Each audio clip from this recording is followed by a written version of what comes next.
25. Lorsque nous prenons l'article 2 de la loi électorale du 09 octobre 2001, la CEI est chargée de gérer les fichiers électoraux, de mettre à jour la liste électorale chaque année et d'établir une liste électorale fiable. Je dis bien une liste électorale fiable, juste et complète. Je dis bien juste, fiable et complète. Et la loi électorale va encore plus loin en permettant à la commission électorale indépendante CEI de demander toute information utile aux mairies, aux sous-préfectures, aux tribunaux, aux hôpitaux pour éviter ces nombreuses irrégularités constatées sur la liste électorale provisoire qui nous a été donnée. Mesdames et messieurs, que retiendra l'histoire de la commission électorale indépendante CEI que préside M. Ibrahim Koulibaly Kuibier et son équipe si le sang des Ivoiriens venait encore à couler pour la énième fois à cause d'une élection bâclée et mal organisée dont ils seraient les seuls auteurs? Quel héritage M. Ibrahim Koulibaly Kuibier et son équipe veulent-ils laisser aux générations à venir? L'histoire est un témoignage. Alors, nous invitons M.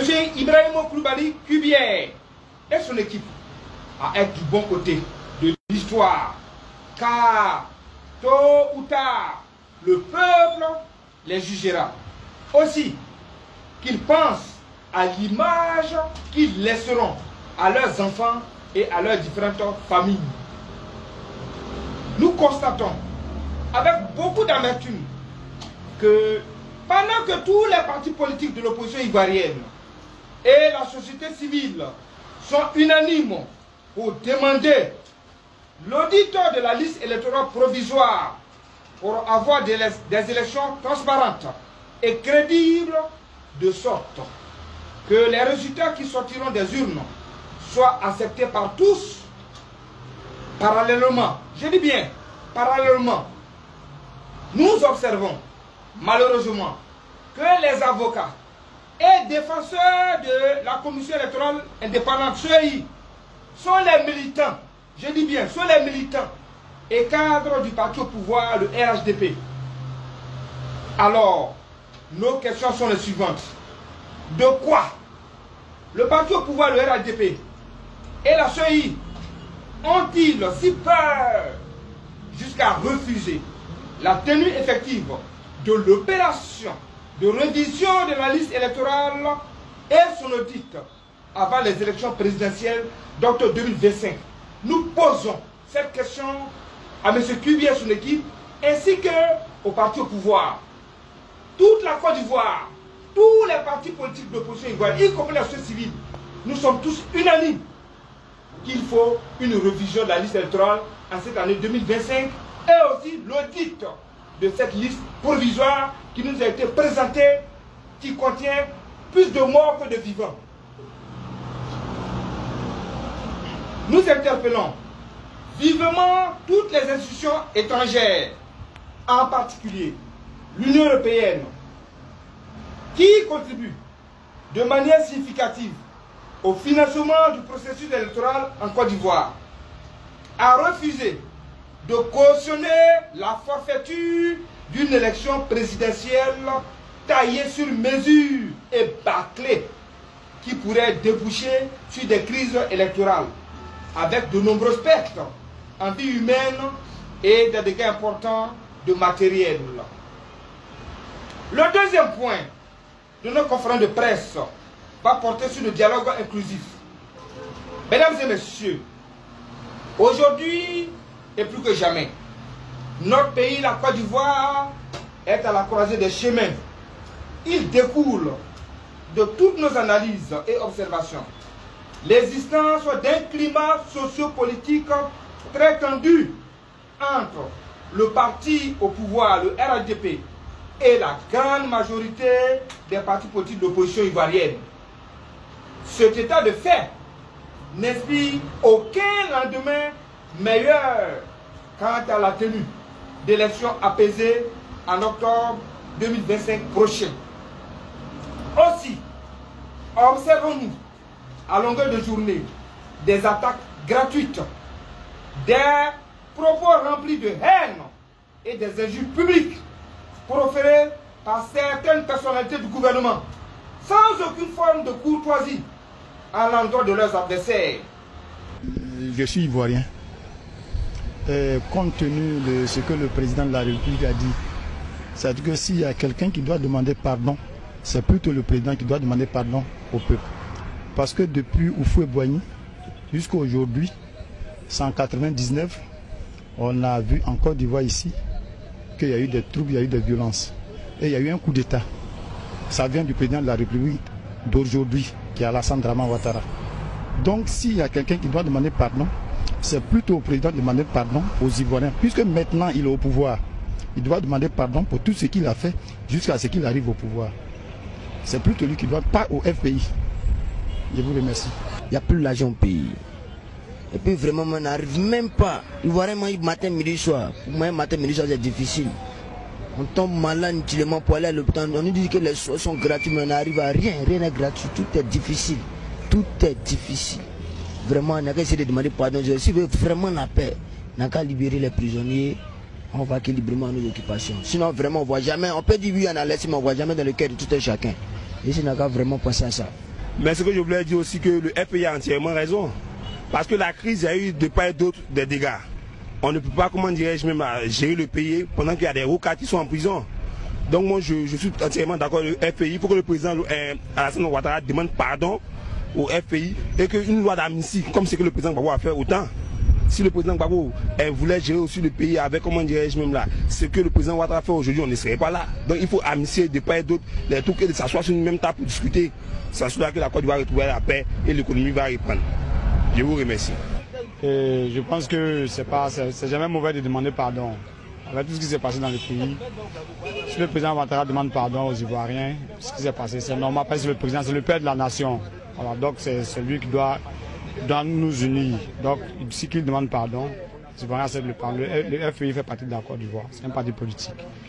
Donc s'il veut rentrer dans le gouvernement, si c'est la condition qu'il demande au président pour qu'il rentre dans le gouvernement, c'est jamais mauvais qu'il demande pardon, ils vont rentrer dans le gouvernement, puis on va tous aller ensemble vers la réconciliation pour se souder parce qu'il faut toujours pardonner. Sans pardon, on ne peut pas construire une nation. Toutes les grandes nations, il y a eu des trucs qui sont passés, des émeutes, des guerres. Elles sont pardonnées, elles ont serré les coups depuis elles sont allées de l'enfant. Donc là, je vois que le pardon, il n'y a rien de tel quoi. Donc, il demande pardon, puis bon, on roule vers la réconciliation. Les événements se sont passés devant moi. C'est nous, on était victimes. Normalement, c'est Alassane qui doit demander pardon au FPI. Pourquoi on doit se rallier à lui, tu vois. C'est pas à nous de demander pardon, c'est à lui. Parce que présentement, nous sommes là même là. On est trop mélangés.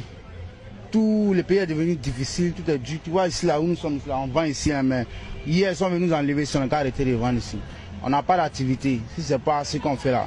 Donc vraiment c'est au président, le gouvernement en place de demander pardon, sinon ce n'est pas à nous de demander pardon. Présentement on nous parle de la réconciliation pendant qu'on met encore d'autres personnes sur la main. Il y a d'autres qui essaient de rentrer, on les prend, on les met en prison. C'est ça, c'est l'enseignement si on parle de réconciliation.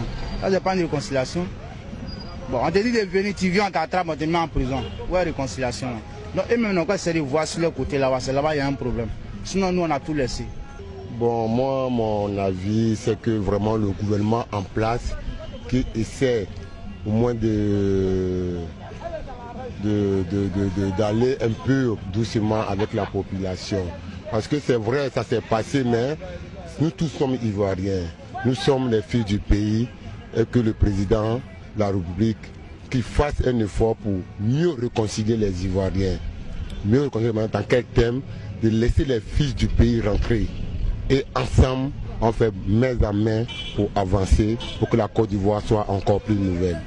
Bon, je m'arrête là. Je pense que c'est tout à fait normal que tout Ivoirien ou toute organisation politique ou associative puisse demander pardon au peuple, à la nation, parce que tout le monde a été victime, tout le monde a été fautif, parce qu'on a vu comment les choses se sont déroulées et comment les choses se sont terminées.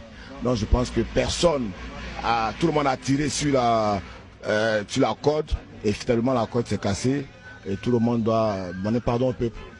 Voilà, donc je pense que le FPI, qui fait partie des Ivoiriens, qui est une structure, qui est un parti politique ivoirien, qui a dirigé les Ivoiriens, doit demander pardon humblement au peuple ivoirien. À ce sujet, je crois que c'est Alassane Ouattara qui doit demander plutôt pardon. Hein? C'est Alassane Ouattara qui demande, qui dit au FPI de demander pardon. Maintenant le FPI a répliqué, non? Il dit il n'a qu'à demander pardon. Mais bien sûr, depuis 2002, qui a fait la rébellion? Et puis quand ceux qui sont là, les tenants du pouvoir, c'est les rebelles. C'est eux qui ont fait assez de massacres, c'est eux qui doivent demander pardon. Maintenant, s'ils veulent parler de la crise post-électorale, bon, là, c'est une réconciliation nationale, on doit s'asseoir pour discuter de ça. Maintenant, depuis 2002 jusqu'à aujourd'hui, c'est lui qui doit demander pardon. Lui qui arrive au pouvoir par la force, c'est lui qui doit demander pardon. Voilà. Parce qu'on ne veut pas au pouvoir par la force comme on sort d'un dîner gala. Mais bien sûr, quand on vient au pouvoir par la force, c'est qu'on tue des gens. On tue des milliers de personnes pour s'asseoir. Donc quand on est assis de cette manière-là, on doit demander pardon après. Voilà, quand on est rassasié, c'est ce que je voulais dire. Et puis j'ai un slogan, est-ce que tu es avec nous? C'est-à-dire pour eux, quand tu es avec eux, il faut être Djoula. Quand tu es Djoula ou tu es musulman, tu es avec eux. Et ça, c'est leur combat. Et c'est quelque chose que je déteste amèrement, je ne supporte pas. C'est-à-dire pour que tu sois avec eux là, il faut que tu sois Djoula, pour que eux là, ils te mettent dans leur secret. Mais ce n'est pas bien, je l'ai dit ça toujours. Ce n'est pas bien. Ce sont les mêmes personnes qui sont toujours là. Ce sont les mêmes personnes qui sont toujours là. Et rien n'avance. Rien n'avance. La jeunesse est disloquée. Les jeunes sont divisés, foncièrement divisés. Je sais de quoi je parle. Il n'y a pas quelqu'un qui va me dire au RHDP que la jeunesse n'est pas divisée. Les jeunes ont des problèmes, ils n'ont personne pour les aider. On a passé sur ton sang à former des hommes d'affaires. En 14 ans de pouvoir, on a eu des égoïstes, des gourmands, des hommes d'affaires en 14 ans de pouvoir. Une longue lutte où des gens sont morts au RDR. Depuis le RDR, des gens sont morts. On arrive au pouvoir. C'est des clans qui s'enrichissent. Ils se nomment entre eux. Ils enlèvent lui là, ils se positionnent. Jusqu'à même, ils vont chercher leurs parents, leurs cousins dans la CEDEAO et puis les positionnent au cœur. Puis nous, les assos, on sait, puis on regarde. C'est-à-dire, pour qu'on soit avec vous, il faut qu'on soit Djoula. Il faut qu'on soit musulman. Votre discours de tribalistes là, je ne vais plus jamais attendre ça. Allez-y dire à Touré Mamadou que Zasso dit son débat de tribalistes là. Il n'a qu'à arrêter ça. Moi, je ne veux plus attendre ça. Parce que dans le parti, là, nous aussi, on est victime de ça. Donc, il ne faut plus jamais parler de ça. Dites à ministre Mamadou que Zasso dit, débat de tribalisme à laisser. Parce que c'est ça qui fait qu'aujourd'hui, au RDL, là, nous, on n'a pas encore de place. C'est ce qui fait que nous, les assos, là, jusqu'à le président, aujourd'hui, ils ne sont pas prêts pour nous. C'est ça. Donc, allez-y lui dire que Zasso dit, ne veut plus jamais attendre ce débat de tribalisme là. La team, vous venez d'écouter ces différentes vidéos que je viens de vous proposer. La PECSI, plateforme de la société civile, conduite par M. Ibrahim Yao, exige la dissolution de la CEI et la réintégration du président Laurent Gbagbo sur la liste électorale. Vous avez vous-même écouté. Octobre arrive et les choses ne font qu'évoluer. Vous avez aussi écouté très certainement les vidéos que vous aviez déjà écoutées. Parce qu'on vous a proposé une vidéo ici des assauts en global. Encore. Qui pleure en disant qu'il en a marre du tribalisme au sein du RHDP actuel. Qu'à cause qu'on s'appelle un Zasso, on ne peut jamais avoir la chance d'occuper un meilleur poste. À cause qu'on s'appelle un Zasso, on ne peut jamais rêver même réussir dans ce milieu avec eux. Il confirme ici que dans le RHDP, il y a une haine viscérale contre les chrétiens et qu'il est important que le discours change. Ce que nous avons envie de dire ici à Zasso en global est simple. Tu t'attendais à quoi? Avec un tel gouvernement, tu t'attendais réellement à quoi? Ils ne peuvent pas proposer plus que ce qu'ils peuvent donner. Donc il faut prendre ça et puis il faut faire avec. La team, c'est aussi ça qui est la vérité. Vous avez également eu une vidéo des fiers ivoiriens qui date de quelques années d'ici, quand le FPI défendait encore la position selon laquelle c'est M. Ouattara qui devrait demander pardon aux Ivoiriens. Il ne l'a jamais fait. Et tous ceux qui sont autour de lui ont toujours dit qu'il ne devrait pas demander pardon. Ils estiment même que M. Alassane Ouattara est le sauveur de la Côte d'Ivoire. Celui-là même qui a applaudi les coups d'État hier. Celui-là même qui, en 1993, au lieu de respecter ce que disait la Constitution après le décès du président Félix Houphouët-Boigny, en laissant son dauphin constitutionnel accéder au pouvoir, a décidé de tout faire pour que ceci n'arrive pas. Parce que toutes les crises qu'a connues la Côte d'Ivoire viennent de là. Du fait que M. Ouattara n'a pas voulu que la Constitution soit respectée. Parce qu'en réalité, si la Constitution était respectée, Bédié devait de manière automatique accéder au pouvoir. Une période bien établie, derrière laquelle il pourrait donc organiser les élections présidentielles. Et ensuite, on verrait donc arriver au pouvoir un homme autre, soit même aussi, qui vient toujours du propre camp pour accéder au pouvoir. Donc peut-être, si Ouattara voulait, en ce moment, il devait faire comme il voulait. Il a commencé ses problèmes et c'est eux qui en ont découlé jusqu'au coup d'État de 99. Et tous les problèmes qui en ont suivi. Seul responsable, c'est M. Ouattara. Il devrait donc demander pardon, ce qu'il n'a pas fait jusqu'ici. La team, les choses évoluent et les choses avancent. Et avec ces vidéos, vous pouvez me dire ce que vous pensez.